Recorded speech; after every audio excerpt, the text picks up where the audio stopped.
Hey everyone, and welcome back to the Dirt Life. In today's video, I'm going to be going through a major mental shift that we made in our company that really transformed the culture. We own a lawn care company in Canada called Dawgs Lawn Care. We do about $2 million in sales, and we make these videos to help you learn from our mistakes and take your business to the level that you're aspiring to, essentially there. So without further ado, I want to jump into something that completely changed our mentality for our business.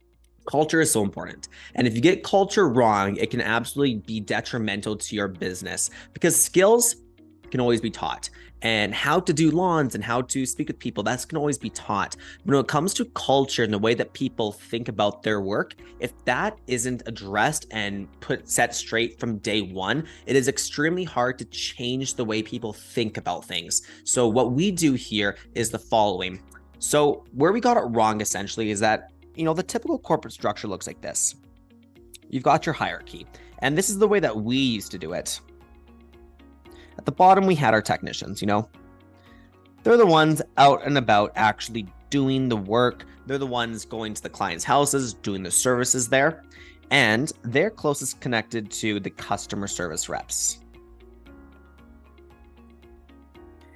They're the customer service reps are the communications that bridge the technician to the client when the client has to call in asking for things. And then we sort of put on a pedestal our salespeople. They're the ones that are having all the fun. They're the ones that are making the big deals. They're the ones that are getting new business in the door and keeping things afloat. And then at the top, we had technically our managers. All right, so this is a typical hierarchy that we used to run in our lawn care business. But the problem with this is that it really emphasizes the wrong thing. There's only one person at your entire company who makes the company money. And let me tell you right now, it's not the manager. It's not the salesperson. The salesperson's just making you sales. They're not creating revenue for your business, because if someone gives you $100 to do their lawn and you never do it, you have to give the money back. It's not your money until you've actually performed the work. We call it unearned revenues. Unearned revenue and sales are a synonymous term here at the company. So just because we got paid money doesn't mean it's ours yet. We need to perform service. It's not the customer service reps either. The customer service reps are so important for keeping clients happy, communicating things, dealing with problems and addressing those.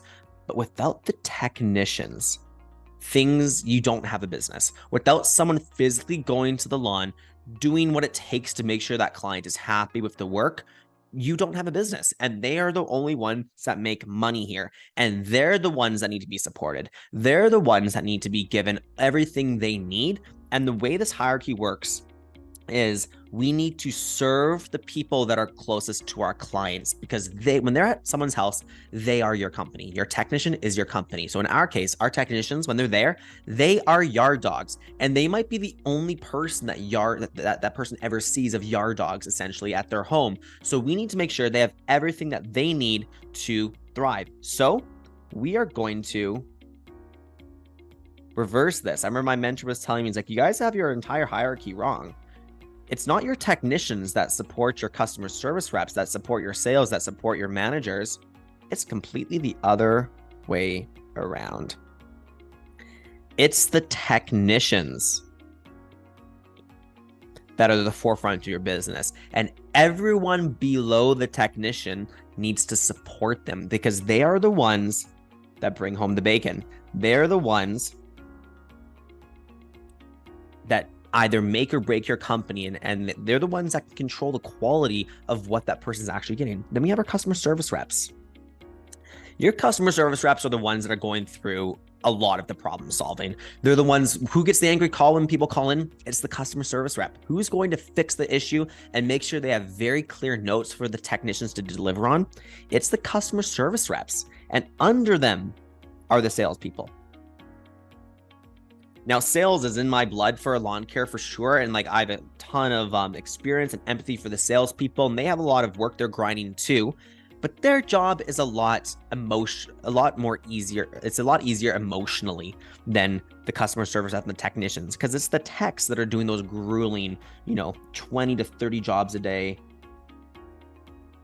in plus 30 Celsius. Like, it is hot out there, and the customer service are dealing with all the issues. They're dealing with drama all the time, because like, let's be real, this is just grass we're talking about, but it's not just grass to the homeowners. It is their home, it is their property, and we have the privilege of actually going on their lawn and taking care of their property. So when something gets missed, when we miss those dandelions when we're out there doing weed control, or like we have to reschedule their appointment, it's a big deal to a lot of people. Some people like treat it like it's a major surgery that we just missed because we had to do so. So we need to make sure that when those customer service reps get those angry calls, we are supporting them. We actually buy our reps massages every now and then if the stress level is getting kind of high in the peak times. We want to make sure those customer service reps are being told when they save a customer that's angry, or the customer calls in angry and they leave happy afterwards.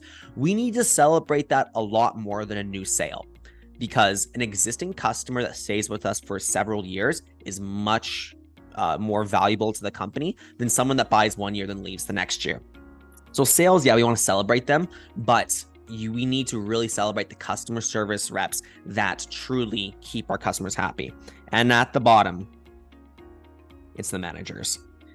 The managers are here to support. Support goes up in this case. And the technician is the king at this company, followed by the customer service reps, sales, and managers. So it's not this system where everyone is sort of looking up to the managers. And the way that we did that wrong is that, first of all, the dress code at our company, it used to be one that everyone in the office was wearing dress shirts and suits and dresses and all these things, while the technicians were coming home in their uniform, covered with dust and all sweaty. And the problem was that those subtle things, like the way you dress, really impacted the way that the company saw itself. And the technicians, we remember asking our techs, they were intimidated to come into the office. They didn't want to come in and use the washroom we had. They didn't want to actually have that conversation with us. So what we did at our company, we got everybody using the same uniform. Everybody had a typical golf polo with the brand and stuff, just because we are all on the same team. And the technicians that are coming home after a long day out there, we're helping them unload their trucks. We're asking them, how did your day go? We are buying them Gatorades. We're making sure that we have a fridge fully stocked with Gatorades and granola bars, goldfish snacks, all those kind of things, so that they know that they are the king at this company. We get them new trucks. The AC always works. And if the AC doesn't work, we fix it, because nothing's worse than being out there in plus 30 and having a hot truck to drive through. They have all the equipment they need. Their signs are ready to go, made for them. Their flyers are nicely stacked so they can just grab them and go. When they come in, their uniforms are nicely washed, they're pressed, and they're ready to get out there and kill it. If you start to run your company where the technician is the most important person at the company that we need to support along the way, it's going to translate into the customers. They are going to take care of the customers because you are taking care of them. And that's the whole reason why we do this. It's because this bleeds into the clients, and their customer experience gets greatly elevated based on how those technicians are actually treated. So I know sales are fun and sales reps are great, don't get me wrong, but don't forget about your customer service reps. Don't forget about the people who are actually dealing with the issues. Sales reps get all the fun conversations, and everyone's in a good mood when they're talking to sales. And yes, they came to you, they think that you're going to solve their problems. Those people are ecstatic. But when things go wrong, and they will always go wrong sometimes, it's the customer service rep that needs to deal with the heat. And it's the technician that's at the person's house actually delivering on the promise that your salespeople made. And managers, you're not there to sit on the back of sit in your office with your feet up on the table. You are there to making sure sales has everything they need. Customer service reps have everything they need. If there's any broken systems, you're the one to diagnose it and really help fix things for people. And we are all supporting, at the end of the day, our technicians. So guys, this is the reverse pyramid of priorities and support here at the company. I hope that this change in the way you think about your business can help your business as much as it helped ours, because once we made this fundamental switch, our client retention went up, our employee retention went up, and the overall atmosphere, the culture, and the vibe here at the company drastically changed, because technicians were no longer afraid to come talk to us in the office. They were the ones to be the first one to, hey, by the way, you guys do XYZ. I think based on my experience, you guys should consider doing X. Why? Because I think it'd be more efficient. We started to get them talking to us about ways that we can improve our operations. We started to have customers call and say, hey, by the way, your technician, Austin, he's fantastic. Or Michael was at my property, Daniel was at my property, and they did a killer job. And people really started to value their appointments, and they love seeing their technicians come there with a smile every single time. That only started happening once we started to get clear on where the importance needs to be and where all the support needs to be directed. So if this has been helpful to you, please, we ask that you just subscribe to our channel. We want to keep giving you this great types of content. Thank you so much for watching to the end of the video. We really appreciate it. And if you think you have, if you know any fellow lawn care business owners that could benefit from this channel, please share this channel with them. We want to keep sending this free, valuable content to everyone, because I want to really elevate the game for the lawn care industry here in North America. Once again, my name is James Soika. This is the Dirt Life channel. I really appreciate your time. Thank you for being a part of our channel and journey, and we cannot wait to see you in the next video.